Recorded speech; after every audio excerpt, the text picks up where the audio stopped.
মালয়েশিয়ার কুয়ালালামপুরে বিভিন্ন এলাকায় অভিযান চালিয়ে অবৈধ ট্যুর বা পরিবহন অপারেটরদের গ্রেফতার করেছে পুলিশ। গ্রেফতারকৃতদের মধ্যে বাংলাদেশিও আছে বলে জানানো হয়েছে। পুলিশ জানিয়েছে জব্দ করা 10টি গাড়ির মধ্যে 5টি বাংলাদেশ, ইয়েমেন, ভারত এবং সুদানের বিদেশি নাগরিকদের দ্বারা পরিচালিত হচ্ছিল, আর বাকি গাড়িগুলো স্থানীয়দের দ্বারা পরিচালিত হতো।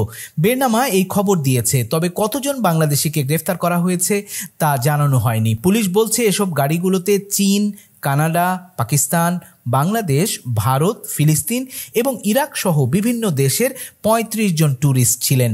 কোনো যাত্রী জানিয়েছেন কুয়ালালামপুর থেকে মালাক্কা পর্যন্ত যেতে তাদের কাছ থেকে ২১০০ রিঙ্গিত নেওয়া হয়েছিল। অবৈধ এই ট্যুর অপারেটররা পর্যটকদের আকৃষ্ট করতে হোটেলের বাইরে অপেক্ষা করত, বিশেষত দুপুরের চেক আউটের সময়, যদিও তাদের ট্যুর অপারেটর হিসেবে কোনো লাইসেন্স ছিল না। কুয়ালালামপুর পুলিশ জানিয়েছে ট্যুর অপারেটর বা এ সংক্রান্ত সার্ভিস দিতে গেলে অবশ্যই বৈধ public service vehicle operator licence থাকতে হবে, অন্যথায় তাদের বিরুদ্ধে ব্যবস্থা নেওয়া হবে।